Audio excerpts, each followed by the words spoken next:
Hello and welcome to the Child Welfare Capacity Building Center for States webinar. Today's webinar is being recorded. Before we begin, I would like to turn it over to Christy Stankovich of the center. Thank you. My name is Christy Stankovich of the Capacity Building Center for States, and before we begin, I'd like to go over a few housekeeping items. First, this webinar is being recorded. This webinar is meant to be an interactive webinar, and we will have a Q&A session at the end where your phones will be unmuted. At this time, I will turn it over to Jennifer Marcelli of the Capacity Building Center for States. Good morning to some of you and afternoon to others. My name is Jennifer Marcelli, and I am the Program Area Manager for Foster Care and Permanency for the Capacity Building Center for States. I'm going to quickly go over our agenda for the webinar today. I'm going to go into detailed introductions of our presenters in a moment. Then I'm going to briefly describe the goals of the agenda. And then we will have Heather Gerard give us an overview of New York's efforts in implementing P.L.113-183. And following her presentation, Jennifer Larson will provide an overview of Utah's implementation of P.L.113-183. After the presentations are done, we will open it up and we will have question and answers. So moving on to introductions. As I stated, my name is Jennifer Marcelli, Program Area Manager for the Center for States. We have Taffy Campaigns, the National Foster Care Specialist from the Children's Bureau. Tony Buxton, the Board President of the National Association of Foster Care Managers.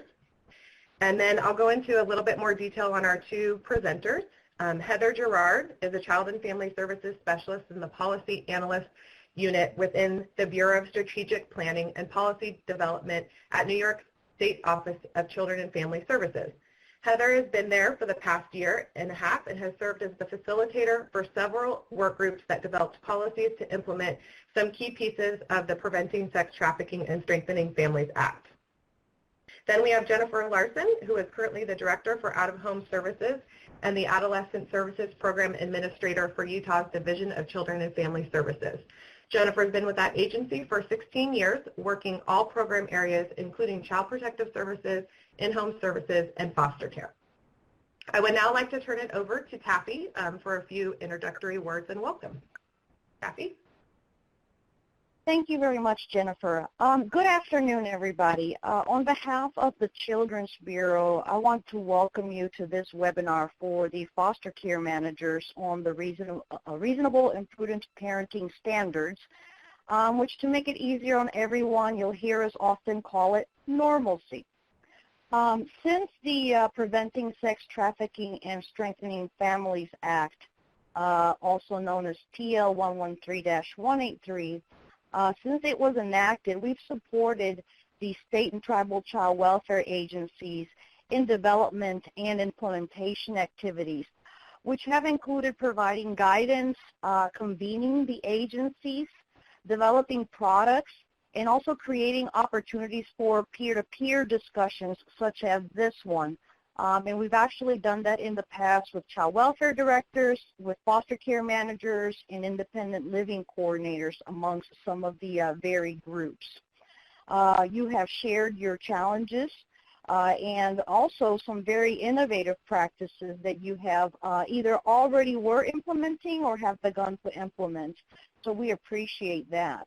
Our regions have also been working closely with yourselves and other members of your child welfare agency in updating your 4E plans. And hopefully you've also been receiving some training and technical assistance through your regional offices.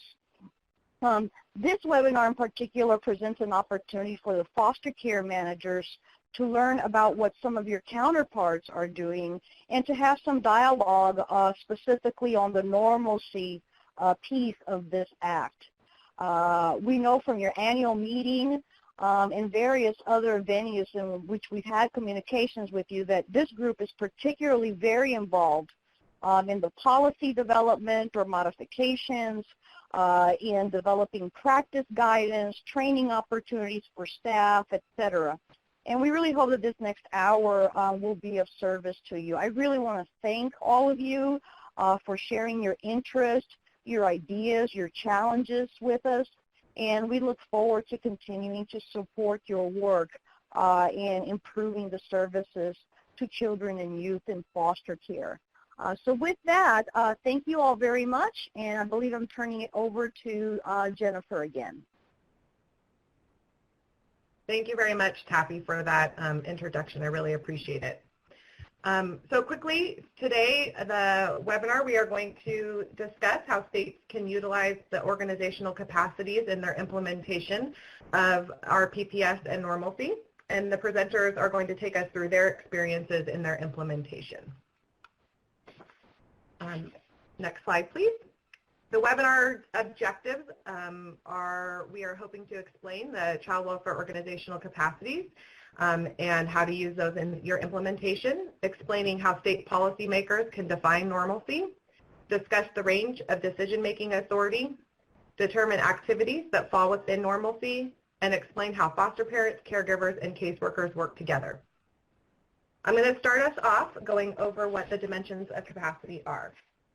With the passage of the Reasonable and Prudent Parent Standard, states, tribes, and territories have to build capacity to implement this new standard. A variety of internal and external factors can affect a system's ability to achieve implementing these new standards. Researchers have identified several different aspects of capacity. The Capacity Building Collaborative has organized them into 5 general categories or dimensions. And these dimensions can be used to examine how ready the agency is to initiate and sustain the changes needed to implement normalcy. These 5 dimensions that we ask folks and systems to consider are resources. We mean staff, funding, data collection tools and systems. What are the resources necessary to allow the agency to meet the new standard? The next one is infrastructure. What agency structure and processes are needed? We mean new policies, procedures, service array, training, CQI, and others. Knowledge and skills. What new knowledge, skills, and confidence are needed by staff?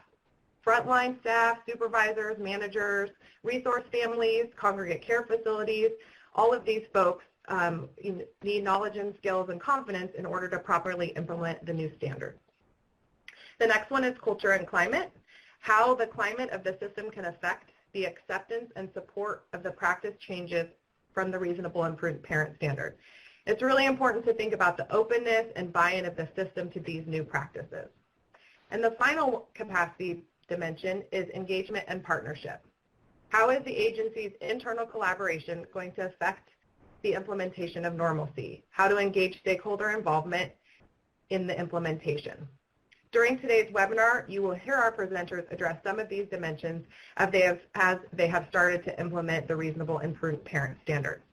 So with that, I'm going to turn it over to our first presenter, Heather Gerard.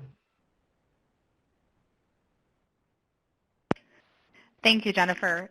Today I'm going to talk to you about the New York State's implementation of the Reasonable and Prudent Parent Standard. Throughout the presentation, I will refer to it as RPPS just to make it a little easier. Next slide, please.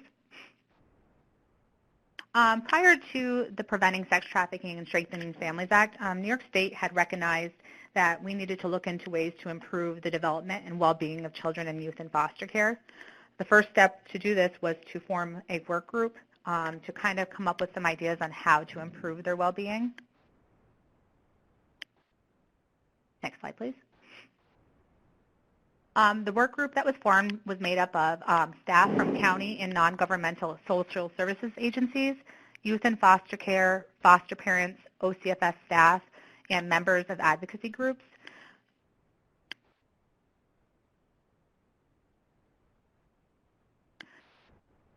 After exploring the different issues that face children and youth in foster care, the work group quickly determined that one of the most important ways to improve the development and well-being of children and youth in foster care was to provide normalcy by allowing them to participate in normative experiences. At this time, a plan was made to compile a best practice guidance and provide that guidance to the county and non-governmental social services agencies throughout the state.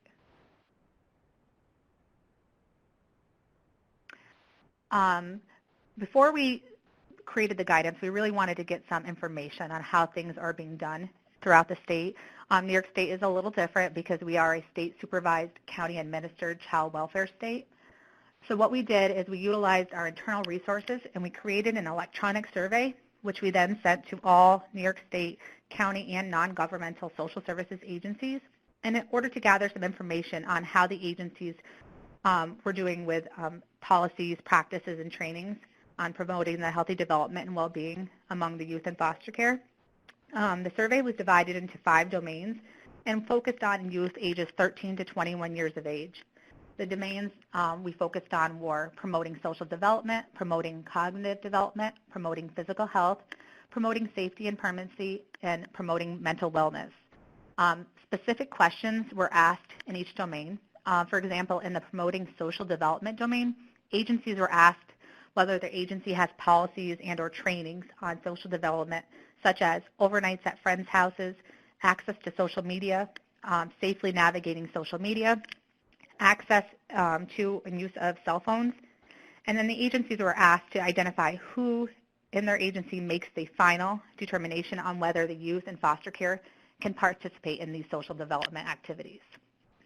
So the survey results, so many of the county and non-governmental social services agencies reported that they have verbal but not written policies on how to provide children in foster care with normalcy.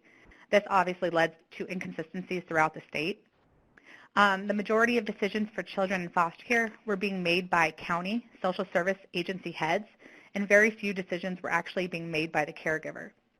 And some of the agencies did provide us with their written policies to review and possibly use as our best practices. The main thing we took from this survey was that county social services agencies needed a lot of assistance in order to feel comfortable enough to allow caregivers to make decisions for the children in foster care, and that there's a very large, great need for consistent written policies throughout the state. So when the Preventing Sex Trafficking and Strengthening Families Act was enacted on September 29th, 2014, OCSS's focus quickly shifted from this compiling of best practices on how to provide normative experiences to more of the supporting normative experiences for children, youth, and young adults in foster care by applying a reasonable, prudent parenting standard. We were lucky enough that the work of the initial work group had helped to set the foundation to implement RPPS, so we quickly shifted gears to meet the new requirements of the Act. So after the law went into effect, we created some internal work groups in order to dissect the Act as a whole and to outline a strategy for meeting all of the requirements in a timely manner. Then sub-work groups were formed for each requirement of the Act, and their main purposes were to identify which steps were needed to implement each section of the Act, find ways to incorporate the requirements into existing practices and protocols, to identify potential areas of difficulty, and to engage and solicit feedback from stakeholders in order to inform the policy development. So OCSS really wanted to streamline the implementation of the various components of the Act. So the way we started to do that was to educate stakeholders on the Act early on and to start to have conversations on how to pave the way, because we recognized that changes to practice were going to be difficult. Several tools were created to educate the stakeholders on the Act. This includes a timeline, which is it's a brief graphic that demonstrates the state program deliverables, data collection, and reporting along a timeline based on the federal Act and program requirements. A population chart, since there are different components of the Act apply to different populations. This broke it down and showed which requirement is applied to each population. We also created a recorded presentation on the Act, which provided an overview of each of the sections of the Act and is available on our website. We also sent out an informational letter, and this notified the county and non-governmental social services agencies of the Act and outlined the key provisions that impacted child welfare as we know it. OCSS also engaged stakeholders in conversations surrounding the implementation of the Act. The goal of the engagement was to make implementation of this Act efficient, effective, and supportive of the needs of the children and youth in our system, while we also minimizing the undue hardship to the social services agencies. These conversations focused on RPPS and 3 other major sections of the Act. We hosted a a day-long symposium, and key stakeholders from the county and non-governmental social services agencies and advocacy groups were invited to participate. The day was broken down into, the morning was a brief overview of the Act with specific challenges and questions posed by the law highlighted throughout. We really wanted to get the participants thinking about these challenges and questions and starting to come up with some solutions for the afternoon. And then the afternoon consisted of breakout groups, which we separated into 4 identified sections of the Act. Each breakout group focused on developing recommendations for the implementation of their section of the Act. Some of the information that we collected from the RPPS breakout group was very helpful in creating our policies. Some of the things that the stakeholders shared were their concerns for applying RPPS, and that foster parents and congregate care staff really need to use critical thinking to make decisions. They also wanted a balance between a standard across the state for RPPS with an individualized approach of knowing the child that they're making a decision for. They wanted to, they realized that we need to make more parent partnerships and training in order to shift the culture of decision making. And overall, the participants that were in the work group saw the value in RPPS and recognized that applying RPPS is not going to be an easy lift. We also hosted some focus groups with foster parents. We did make a combination of foster parents from the county foster homes as well as the non-governmental social services agency homes. The focus groups focused on 3 areas of the Act that we felt most directly impact how foster parents are to support the well-being and healthy development of children in foster care. During the focus groups, the first thing we did was to educate the foster parents on the components of the Act. We encouraged them to discuss current practices in their agencies. We wanted them to identify some challenges and suggest possible solutions. Some of the questions that we asked the foster parents were, do you currently make day-to-day decisions for a child or youth in your home? How do you feel communication between the parents, agency, and foster parents should occur in order to make these day-to-day decisions for youth in foster care? And we really wanted to know from them is what they needed from the counties or agencies in order to apply the RPPS. What kind of a tool would be helpful or support? We also hosted focus groups with youth throughout foster care, or I'm sorry, youth throughout the state in foster care. We followed a very similar outline as we did for the foster parent groups. We educated the youth about RPPS and the other components of the Act. We asked them to discuss some current practices within their agencies. We asked them to identify some areas of concern, and we really asked the youth to provide us with some suggestions on how to make this RPPS work and what we would need to consider. We received some really great feedback from the youth, and they were very engaged and very excited to participate into making policy and really having a say in the changes that are coming. Some of the suggestions we heard from them were that parents, supervisors, foster parents all need to communicate more. They noticed the lack of communication as having an effect on their normalcy. They suggested that whoever is the one to see the youth on a daily basis should have the decision power because they know the youth. They know how the youth would respond to certain circumstances. They had discussed the fact that they're often not allowed to do certain things like go on field trips or visit colleges because it takes too much time, too many signatures, background checks, and this was identified as being a major barrier. And they really wanted some individualized rules based on behaviors, and they really wanted the fact that if they had a job or not to be based, for decisions to be based on that.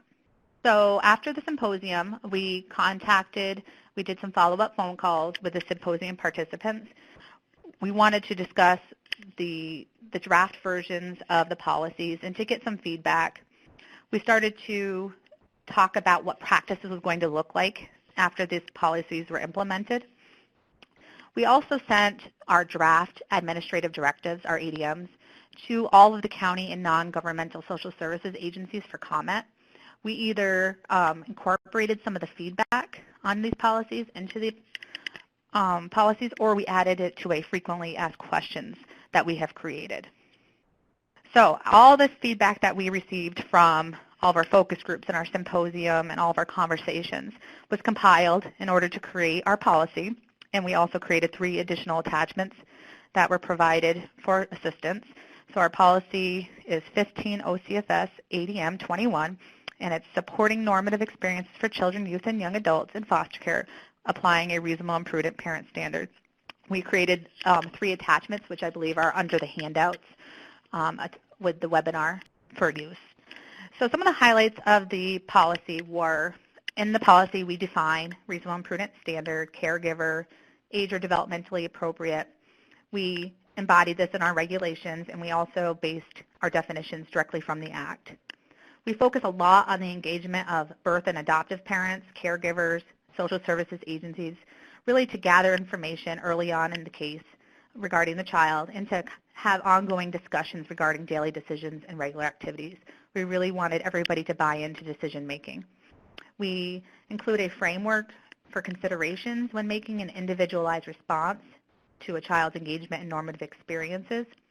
And we included the attachments that I just spoke about to really help caregivers and social services agencies make individualized assessments on whether a child can participate in an activity.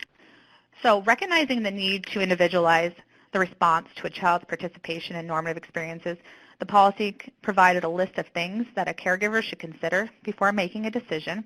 Some of the main things we should consider are how old the child is the child in a foster boarding home or congregate care facility, does the child have developmental and physical disabilities, behavioral issues, does the child use or abuse substances, is the child expecting or parenting, is the child placed in foster care due to a delinquency or a PINS, is the child a victim of sex trafficking, and is the child missing from foster care.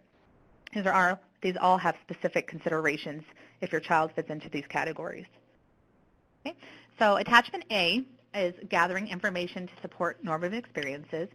This includes some questions to ask. Usually early on in the case, we really suggest doing this when you're first placing a child. This would be information for the caseworker to know, as well as for the birth parent or caregiver guardian to provide, really setting the background for the child and the foundation. Caregiver considerations, these are more of specific things to think about when making decisions. So if a child requests to do an activity, these are some questions or thoughts that the caregiver should think about when they're deciding whether or not to allow the child to do that activity. And we also created a know before you say no. And what this does is we took some of the major activities or things especially that the children had suggested that they want guidance provided to caregivers on, and provided answers about whether or not these are allowed under the RPPS. So going forward, we're anticipating updating our reasonable and prudent parent standard training to reflect specific situations and challenges, more real-life information. We also want to incorporate information on RPPS into our existing trainings. We currently have an ongoing FAQ, which is updated to reflect RPPS practice questions as they come in. We will answer them and we post them on our website. We are also presenting about our RPPS implementation in May at a statewide foster and adoptive parent conference. This training will include scenario strategies and a Q&A for the foster parents to really get a handle on what RPPS is. We have created a training on RPPS. As I just mentioned, it will be updated eventually once we get more scenarios and practice information. It is a web-based recorded training. It was really to present information on RPPS and what the Act requires. It reviews the policies and procedures that caregivers need to follow. It is mandatory for all existing and new foster parents and congregate care staff. It's also available to our social service agency staff if they choose. We have an online training system so that all attendance can be recorded. And the social services agencies that do not have access to the system were given DVDs containing the training. So resources. To access our RPPS policy and attachments, you can visit our website. I have the link on the screen. All of our other policies that we issued for the Act are also listed on the site and are available for people to view. So thank you, and I guess I'll turn it back over to Jennifer Larson.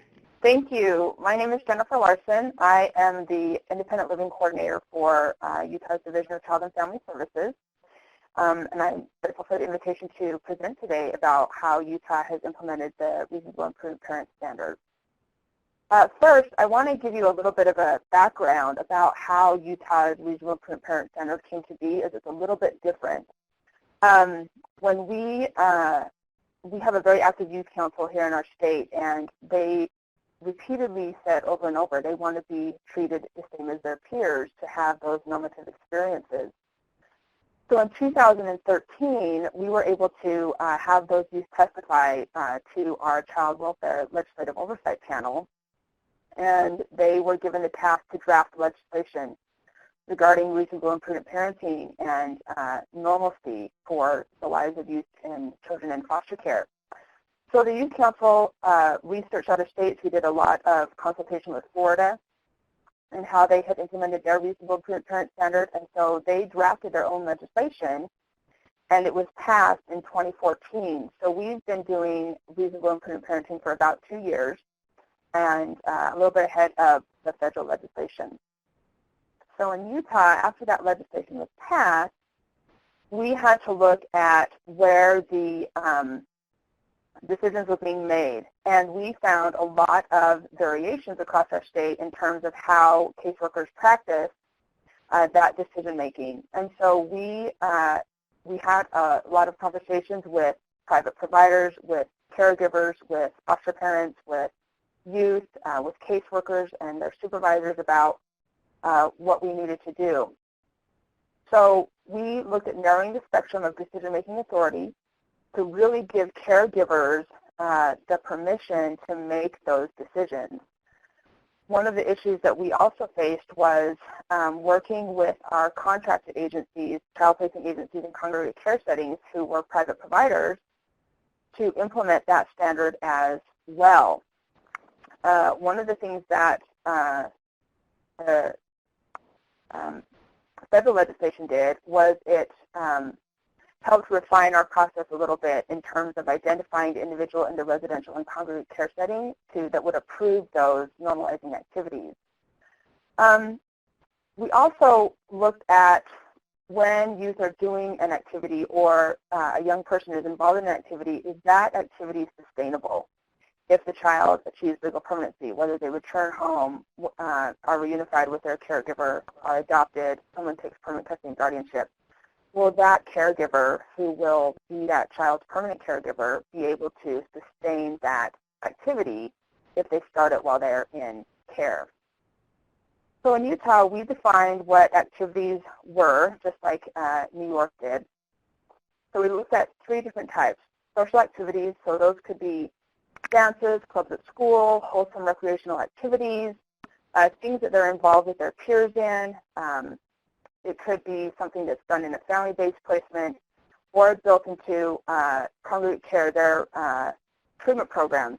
So one of the things that we did was required those congregate care settings to build in activities into the program that would normalize the lives of youth. We also defined what enrichment activities were. So those are things that are opportunities for learning or exploring higher education immersion, life skills learning, anything that can be done to enhance the lives of that young person. And then we look at what are extracurricular activities, athletic teams, the arts, STEM.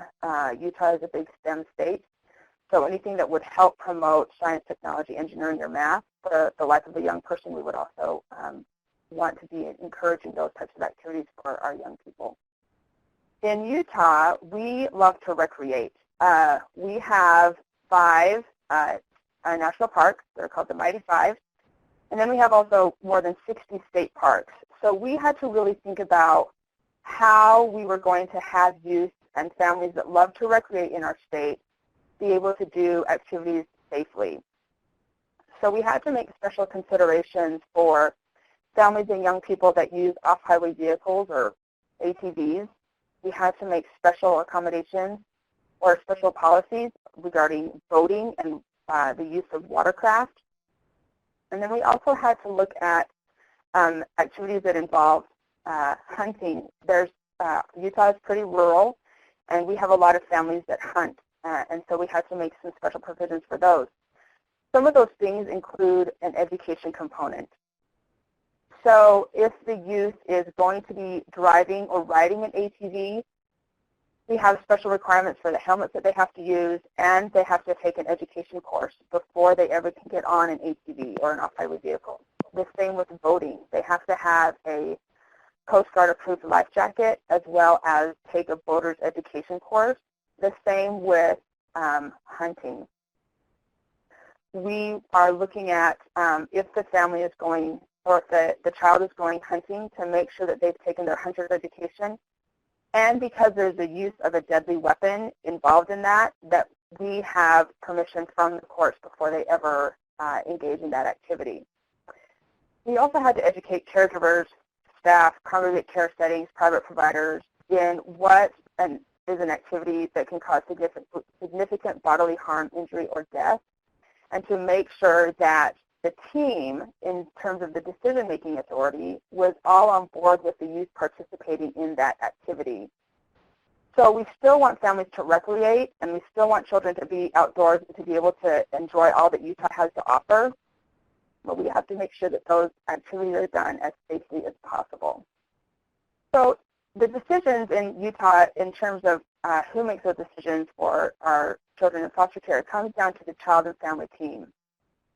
So one of the things that we have really encouraged is that one of the discussion points in those teams is what activities are being done to normalize the lives of these young people. So we're always having those team meetings on a pretty regular basis and encouraging workers to be able to have those conversations so that both the caregiver knows that they can make those types of decisions, that they know the reasonable and prudent parent standards, and that they will be able to help facilitate whatever we need to do in order to have that activity happen. Some of the things that the caregiver has to look at when making those decisions is the child's age and maturity and their developmental level to maintain the overall health and safety of the child when they're doing those activities.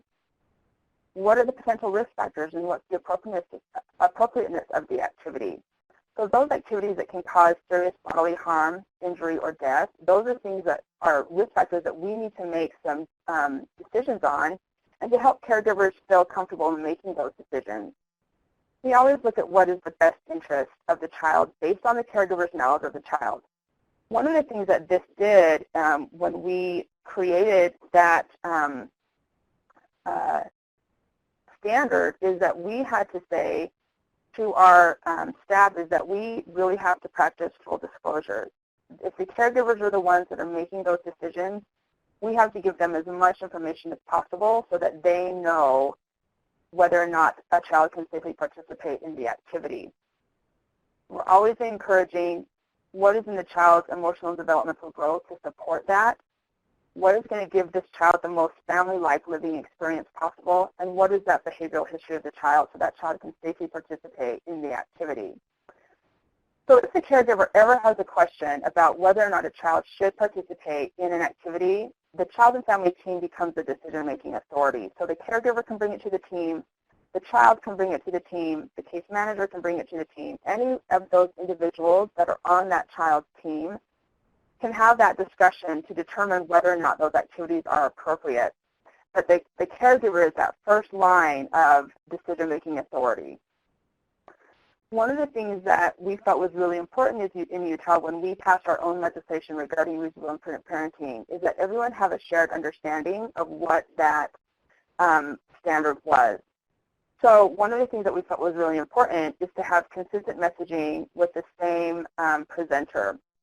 So having been a trainer in one point in my career, I really like classroom-based trainings because it gives the participant an opportunity to ask questions and to be able to have discussion with their peers about what they do in their own home or what they do in terms of their congregate care setting. So we did a lot of trainings, traveling throughout our state, giving trainings to case managers, to foster parents, to private providers, to really anyone that wanted to be able to learn more about reasonable and prudent parenting. And then we have made this mandatory for all pre-service as well as for our foster parents as well as for our contracted providers, so any private caregivers or congregate care settings. So they're contractually obligated to have that in their curricula. One of the things that we did to make sure that caregivers felt comfortable with this new decision-making ability is that to have them have that communication with the team in terms of helping them feel comfortable with whatever activity that they were going to do. One of the things that we did in our training was really talk about why normalcy is important to help heal the effects of trauma, to help heal the effects of toxic stress, to be able to bring some balance to the child's life. And one of the really nice things that we've been able to see is that when children have been able to participate in these normalizing activities, those negative behaviors have started to decrease. And so it has been good to see caregivers be responsive to the reasonable and prudent parenting standard and to now look for ways to normalize that life so that they can have an outlet and they can start to build some new pathways for decision-making and problem-solving. So that has been nice to see for our young people. So I'm going to turn it back over to our facilitator to start the question and answer period. I'm just wanting to turn it over to Tony Buxton to facilitate the question and answer portion of the webinar. So, Tony? Hi, everyone. Thank you so much for joining the call today. We were so excited to be able to offer this after our meeting in November, where you indicated to us that you all felt a need for more information about the reasonable and prudent parenting standard and how to provide for those opportunities for normalcy. And we're so glad that New York and Utah were able to present what they've been doing in their state for us today. So at this time, what we do want to do is just get some feedback from you on how this has met your needs and to really assess with you what additional informational needs you have around this topic so that we can plan with you for how we can work with the Capacity Building Center to ensure that we provide additional information as we move forward in our work on this. So I will open it up now to hear from you some of your feedback on about what you found helpful and useful and how this met your needs.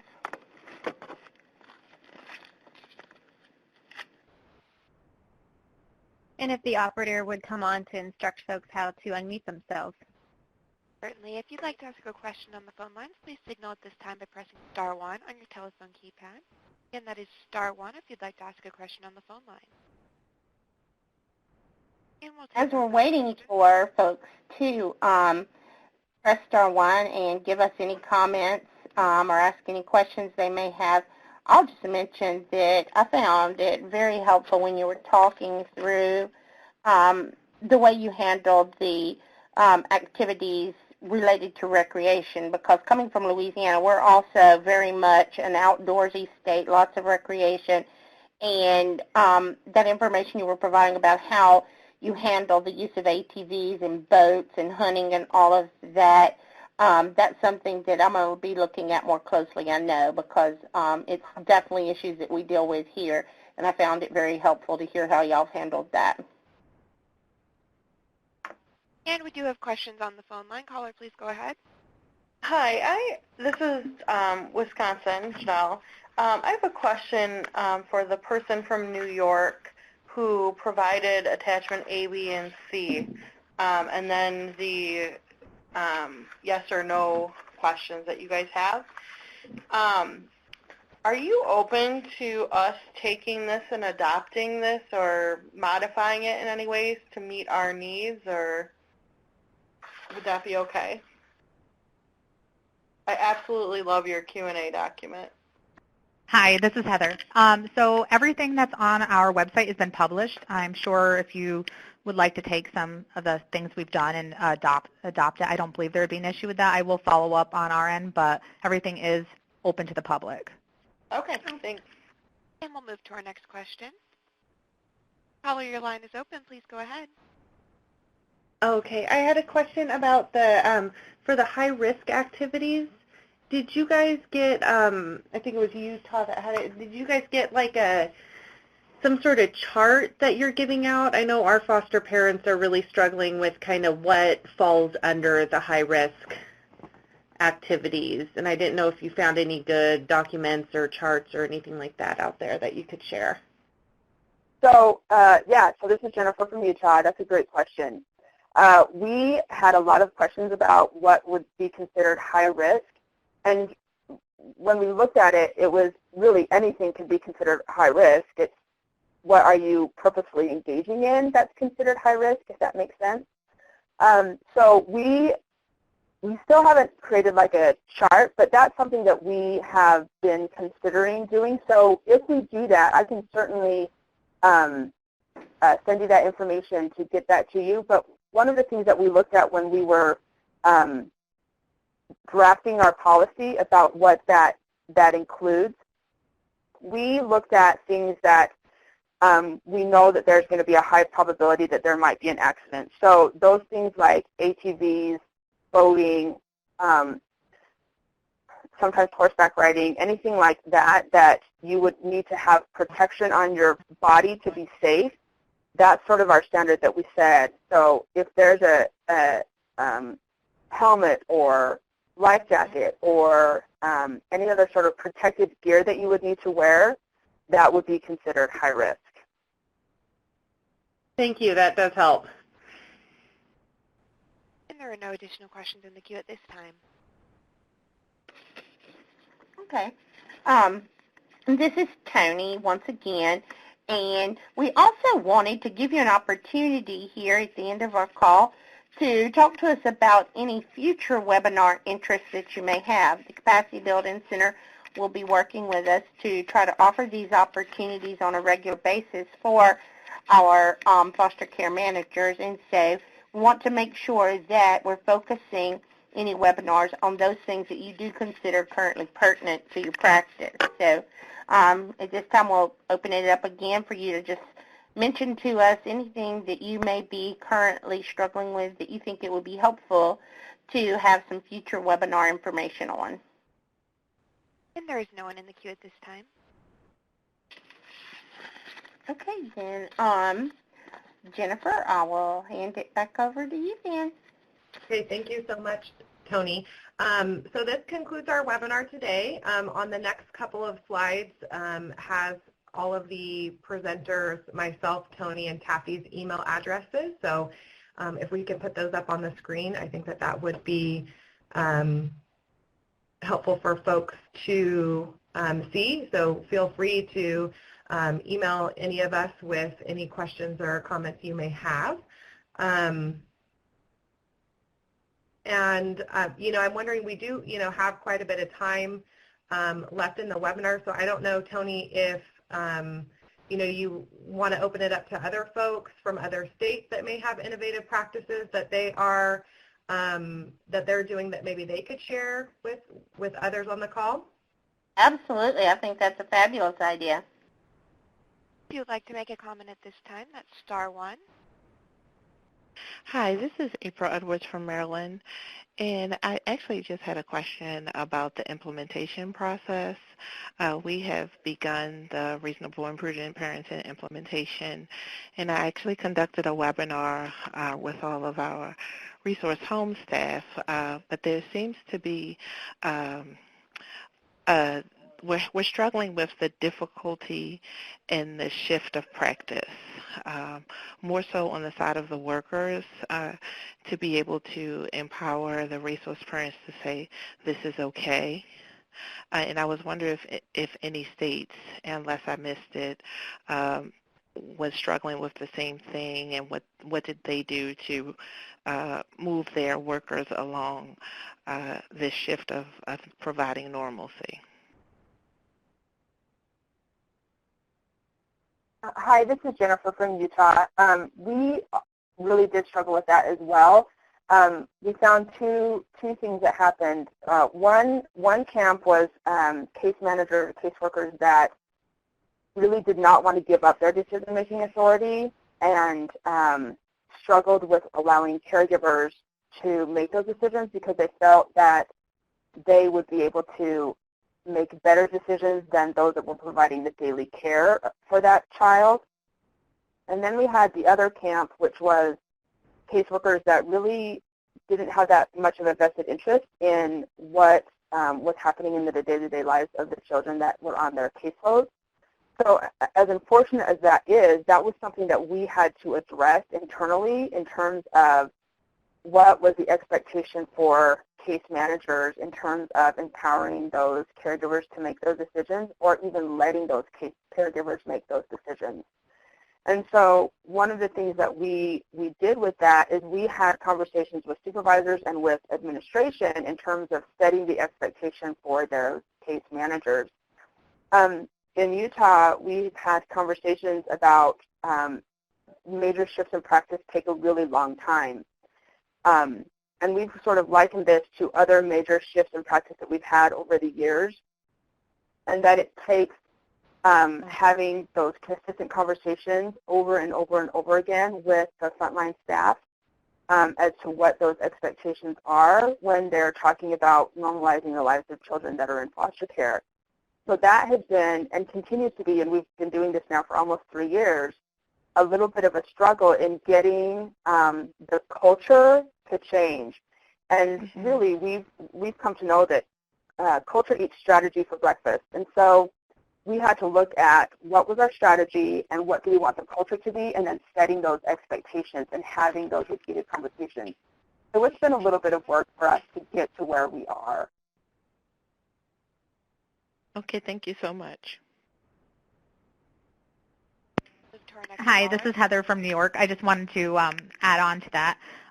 One of the things we've noticed with New York is that it is going to take some time, but the more we educate people about what RPPS is, the more information we provide, the more like FAQs we provide, and the more conversations that are just being had about challenges and how this is working out, that seems to be working, and we'll take some time to reach out to get everybody to buy in, but seems to be helping shift that culture a little bit quickly. Hi, this is Mary Griffin in Colorado. I just have a very quick question, and that is for your implementation, I apologize, I was having difficulty getting on, so I missed most of the presentation, but for Utah and New York, do you have documentation requirements, or how, what's the empowerment for the foster parents to make those decisions? Hi, this is Heather from New York. We strongly suggest that foster parents keep documentation of decisions, jotting down things that they've decided and what they did to make that decision.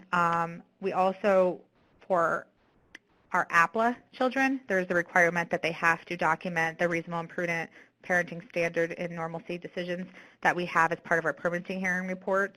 We also included this for all children in foster care as a way for our courts to be informed on whether our children in care are participating in normative experiences. So we kind of have twofold for documentation.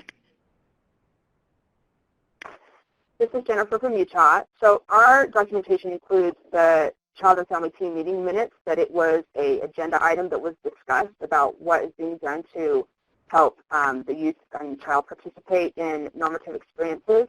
And we're having a new legislation that's being brought forth this year in our legislative session that would require in our opposite cases that we have to document what the state has done to provide normative experiences for children that have an OPLA goal. And we'll move to our next caller. Yeah, this is Kimberly in Alaska, and I did have another question. We've really moved forward with kind of changing our policies. A lot of the prudent parent or reasonable and prudent parent standard information, it was interesting to see, was really, it was already in our regulations and, some of our policies. We didn't have to change a lot, but it was kind of a lot of myths out there regarding either foster parents who really struggled to make the decisions or kind of liked being able to bounce stuff off the caseworker and thinking that they had to. And so it's a lot of education we found is trying to, let workers know what exactly foster parents can do and, educate the foster parents too on how to make those decisions. My one question is if any other states, I know we have with the child care institutions, that aspect, we're working with ours. We do ours a little bit different. We issue the license, but there is a separate agency that, is kind of doing the licensing for the folks. And so we're trying to figure out ways to be able to document who that one individual is that is going to be kind of the main person to be able to make those decisions. And so I don't know if any other states have kind of found a way that they're going to track that being done. We're thinking about putting it in as, as they're doing reviews on the license to be able to see if there's an individual right there, but we don't know if people are getting names or how you're tracking that aspect for the child care institutions. Hi, this is Tristan. I'm from Indiana, and as I was listening to all of this great work that's being done in these two jurisdictions, I was wondering if you felt it necessary or how you went about engaging the court systems, judicial, judges, because that seems like an entity that's really going to need to be on board and knowledgeable about this and could be a barrier to this, at least here in Indiana. That would be my experience. So I'm just wondering if either jurisdiction had any experiences with that. So Hi, this is Heather from New York. Oh, go ahead, Jennifer. Go ahead, Heather. Okay, I'll go first. So in Utah, we have our ups and downs with our judicial system, but surprisingly, this was not one of them. Our legal partners were totally in support of passing this legislation in Utah a couple years ago and have been on board ever since. So this included our guardian ad litem, our CASAs, our attorney generals, and even our judges that wanted to see youth have these experiences to be able to be engaged in activities and allowing caregivers to make those decisions. So surprisingly, it hasn't been an issue for us as some of the other things are that have to do with child welfare in our state. So it was a positive experience for us. Hi, this is Heather from New York. We have looped in our judicial system. We do a annual, or actually I think it's a twice a year conference with the districts, and one of the things is our attorneys did do a little bit of a discussion about RPPS, as well as when we made the changes to our permanency hearing reports, we did loop in the court system to review the changes regarding RPPS to our permanency hearing reports. So we have started the conversation, and we're hoping to continue that conversation and get everybody on board. And there are no additional comments in the queue at this time. I did receive a question, and Jennifer, after I'm done, if you would want to speak to it, there's been a couple questions regarding liability, which liability has obviously been a very hot topic in New York State. We do have proposed legislation to change liability for foster parents when they are doing the reasonable and prudent parent standard. So hopefully we'll have a little bit more black and white for our foster parents to empower them to make these decisions without being concerned about liability issues. So in Utah, in our legislation that we passed, that was a provision in there that foster parents would not be held liable if there was harm that happened to a child if they've used the reasonable and prudent parent standard. And in the last 3 years, we've never had an issue. This was something that when we first started, we asked Florida as well. And they also reported that that it hasn't been an issue, and they've been doing reasonable parenting for almost 10 years or more. And so that helped us, but we have not had any issues, especially where we have such a high recreation rate and kids engaging in some activities that could be inherently dangerous. We've not had any issues. And we do have an additional question in the queue. Caller, please go ahead. Yes, this is Dean from North Dakota, and I just wanted to comment a bit on the liability aspect of it. Within our state, we have implemented that into law also as per federal regulation. But going backward to some of the questions that were brought up about buy-in, we really saw that that had a positive impact on both the providers and the legal custodians who are placing these youth in foster care to help with our buy-in when that was thoroughly explained to them. And of course, like everything else that is legal in nature, it's sometimes difficult to get that across. But once you do start getting that across to folks, that helped us at least with buy-in towards the reasonable and prudent parenting standards and normalcy.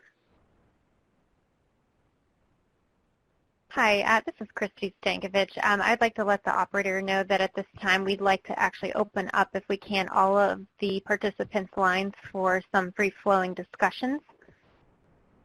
And if you could just let us know when that's been done and we can start that. Yes, all lines are open. Hi, this is Taffy Campaign. I'd like to just go back to the question that has been raised. Seems like there's some background noise. I'd like to go back to the question that had been raised around what kind of work is being done with congregate care, group care settings. You know, there's definitely expectations for there to be normalcy in those settings, and as we know, they are inherently the lesser family-like settings, and there's a lot of regulations, a lot of limitations that really create challenges around normalcy. And so I would like to really kind of open up and focus on asking folks if you have any particular innovations or, you know, successful ways in which you have addressed with your group care providers being able to deal with some of those challenges within the context of the rules and the atmosphere in which, you know, they provide their services.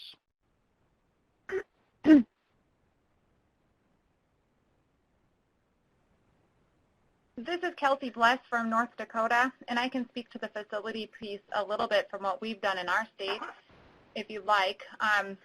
We ended up putting into our administrative rules for our compliance standards regarding licensing of the residential child care facilities or group homes. And in North Dakota, we have far less than many of you folks have in your states, but we do license 11 RCCFs and 6 PRTFs. Well, within that, the compliance standard is that each facility will appoint one person, and they can have more than one if they choose. But our licensing compliance indicates that they need to appoint one person to be in charge of the normalcy activities within the individualized care plan. During child and family team meetings, they share that with the custodian and the family. The youth is involved in that, of course, as they go through the process.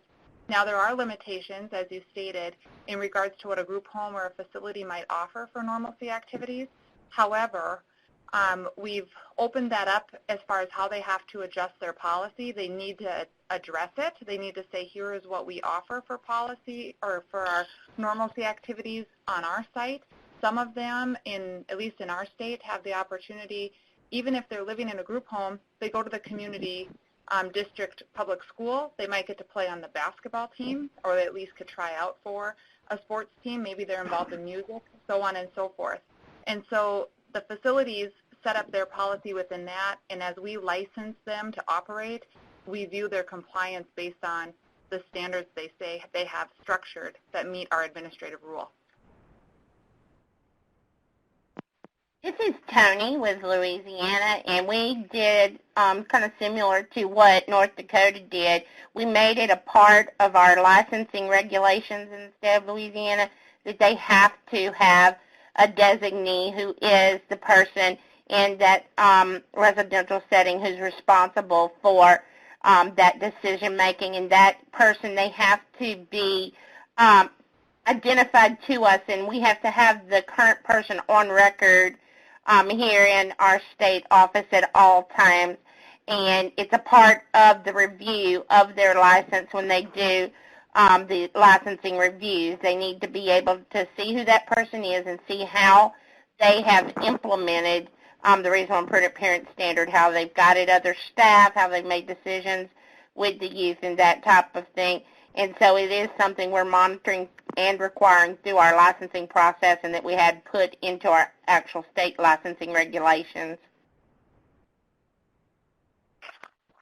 Does anyone yet have specific examples of protocols or policies or trainings that are being done specifically with congregate care staff to ensure that along with having that point person and having that monitoring aspect, that you have a real sense of what kind of guidance and what kind of practices are happening?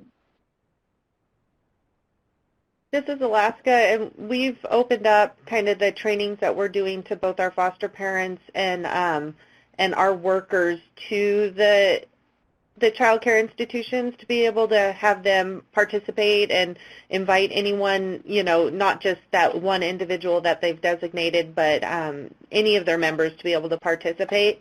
But it really is, you know, we found it difficult to be able to really set out what activities, especially in those settings, depending on the child, it's really going to vary, but encouraging you know, things like if it is possible for the kid to participate in basketball, because that's something that they did before, but really trying to educate them to find out more about the child and look at them from, you know, all the aspects. It is nice, you know, since they do have such documented records anyways being in there, we haven't had to give a lot of guidance about documenting the activities that they're doing, but yeah, that has been a struggle with us to be able to line out, especially with some of the really high needs kids, what exactly they can do, and to be able to say, you know, hey, these are the reasons that the child isn't being able to participate with some of the activities.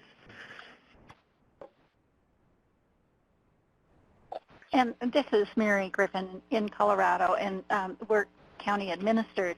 And so because there was a requirement that policies needed to be developed, quote, by the state, we gave that responsibility to the county departments because they have legal custody of the kids in care. So I think at this point in time, the county departments are starting to develop their policies, but I think there's more of a struggle with kids that, I wouldn't say it's the group home level, but it's more that residential child care level that they struggle with because the kids have higher needs. And I think there's still a propensity for the providers to say, these are the things we're going to do, but they tend to be more group activities versus individualized. So this is Dorothy in Nevada. Kathy, I have a question for you. For congregate care, if they do have like group activities where they go out roller skating or they go out and play games out in the community, whatever, is that going to be considered normalcy, or is it going to have to be with external peers? How is that going to be looked at, just out of curiosity? Also in Nevada, one of the things we did, because our congregate care agencies, and we have very few, but they're not covered under our foster care regulations. They're under child care regulations, but we did require our agencies that we administer to have contractual agreements that they will, in fact, you know, provide RPPS to the children in their care. But I am curious as to what's going to be seen as normalcy, because they are higher needs children. So I think that that's really a great question, and I think that even from the foster care manager's annual meeting, I remember a lot of discussion around, what are actually normalcy activities versus not. And just to be very upfront with you, we are not spelling out for you what that is.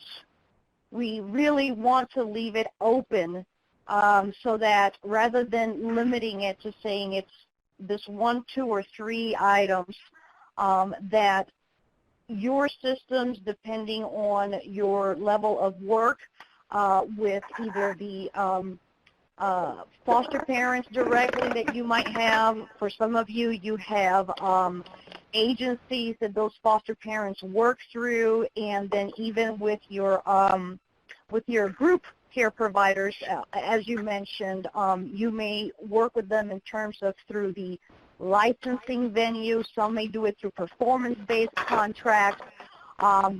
So there are many different ways in places where this could actually impact, and we are not going to get to the level of specifying this one thing is considered a normalcy activity, this one thing is not. I would venture to say that it would make a lot of sense that in that kind of a setting, activities that may be done as a group with the youth that are in foster care that are inside of that group setting, that can be. It should be able to count as a normalcy activity, because there can definitely be things that would bring normalcy that can be part of the group activities from within the facility. However, I think that the thinking would be that that would not be the one and only and exclusive kind of normalcy avenue that is available to these youth, but that, and it is really, case by case dependent, but I think that we would really want to be able to see that there's a myriad of options, and that there are some things that are available where they can, for example, if they do go away from the facility for school, that they may be able to then individually have some of those after-school activities or extracurricular activities that they can participate in. It's really about how close can you get in that kind of an institutionalized setting to providing a normal environment. And, that could look many ways. So, again, we're not going to give you the specifics of, yes, this counts, no, this doesn't. But I think it's more about looking at having multiple different options depending on what are the issues for that youth, how much interaction happens normally outside of the facility, et cetera. So the good thing to me is that it really leaves it up to you all to be very creative, to be very thoughtful, and to be able to work with a lot of those providers so that it's not kind of like one size fits all.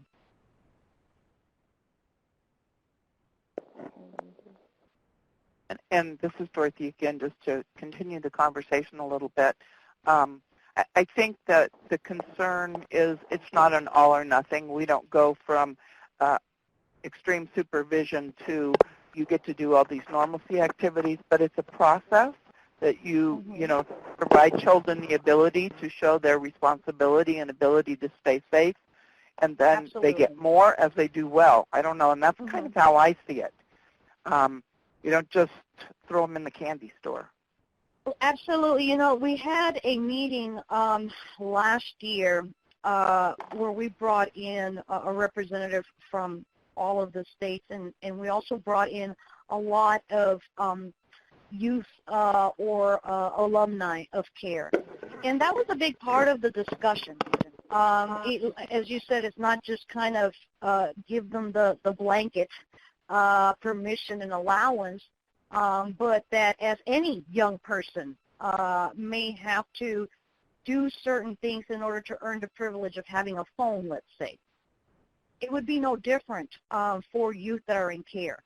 So normalcy is just as much about learning how to be responsible and about how to earn some of those kind of extras or privileges, et cetera. That's a component of it that actually the young people themselves said that they appreciated and that they wanted. They did not, a lot of what they talked about is we don't want these things to just be given to us. You know, we understand that any young person in or out of foster care, you know, has to show a certain level of maturity for certain kinds of activities, et cetera. They were very much behind that.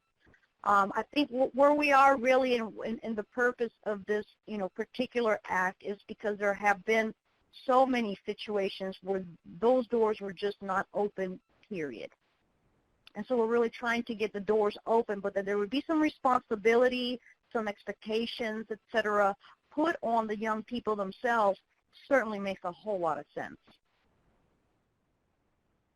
Thank you for that. I think that's really important, Taffy, you know, that to understand it's a process, and we probably won't get there overnight.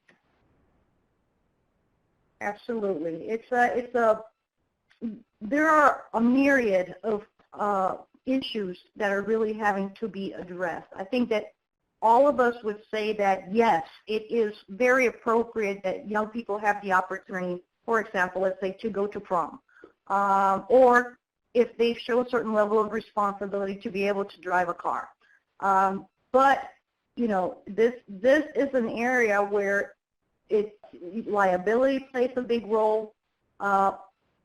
People's personal perceptions of what, you know, can be allowed or what should be allowed, what they would do with their own children. So the philosophy piece of it is also, you know, something that's really, that's going to take time to change.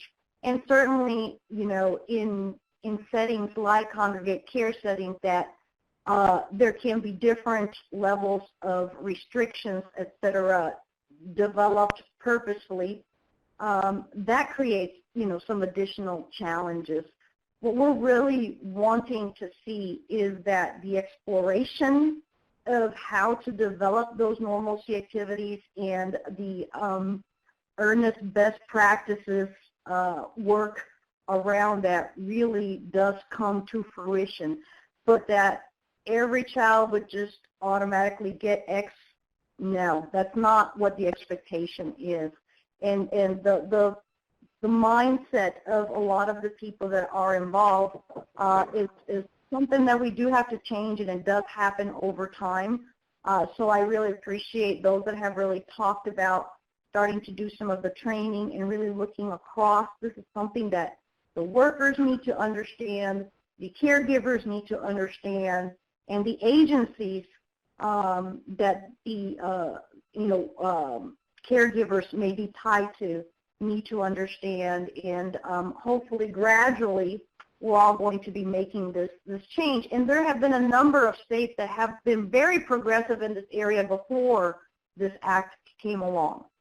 So, and they've tackled some very tough issues around liability, around funding some of the activities, et cetera, and they've worked through those challenges. So, and it took them a very long time.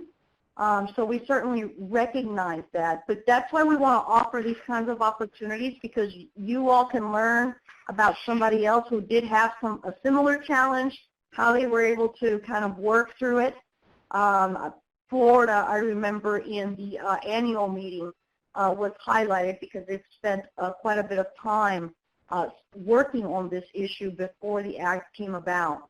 And address a lot of issues around contracts because they have performance-based contracts, and issues around even needing to make changes in their laws or their statutes, et cetera. So for many reasons, it does take time. And hopefully you're being able to work with your regional offices now that you're on the implementation stage to be able to really address those things in your 4E plan in a way that is a successive and long-range plan.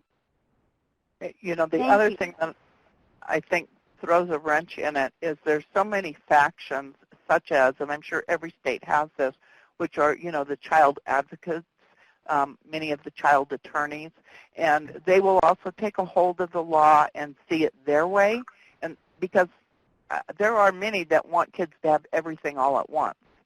And so there's also that push-pull, and I hope that you see that at the federal level, that there's more factions than just child welfare agencies that come into play when laws like this come about. Yes, absolutely, and I think that's a big part of why the Act had a one-year development time, so that you could reach out to those others, which can vary from one state to another, and really have those conversations and develop those partnerships, et cetera. So that was a lot of what that first year was aiming to give you the opportunity to address that very issue you just brought up.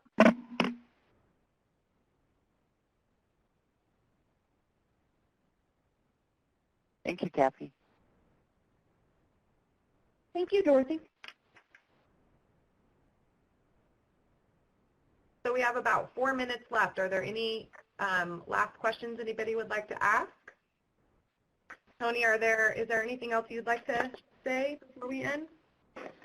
I just want to say that I think this has been a really great conversation, and I feel like we've really been able to dig into some of the things that we've all been struggling with, and a lot of the conversation that's been going on here at the end, it just really takes you back to that culture piece that was being discussed earlier in the call, and it really is about figuring out how to strike a balance with how we're implementing the law and how we're working together with our partners, with our kids, with our foster caretakers to really help everyone to embrace that this isn't just about throwing activities at kids or giving money for things that kids want, but it's really about helping our kids to grow and develop and to be able to experience life the way other kids do, where they do understand how to accept responsibility and how to understand how their actions impact the way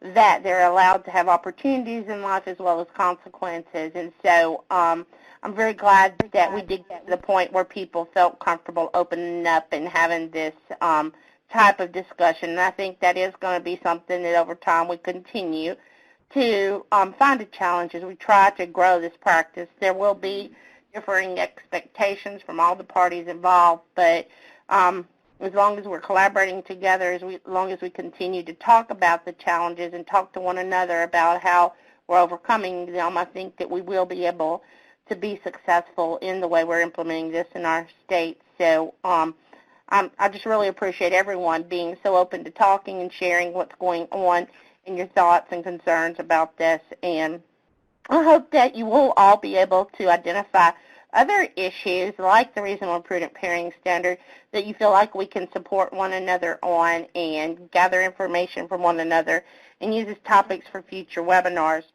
I know that when we opened the call up for suggestions earlier, we didn't get any input, but please know that you can all email me at any time. We would love to hear what you're struggling with. We'd love to find a way to provide you support and work together as a group to help one another implement better practice in our state. So thanks to everybody who called in today and participated, and thanks to Taffy and Jennifer and other folks at the Capacity Building Center who supported and helped to make this possible. Great. Thank you so much, Tony. Well, this concludes our webinar. Up on the screen, you'll see the email addresses for all of the presenters for today. So please feel free to reach out to any of us if you have any questions or comments. Thank you very much.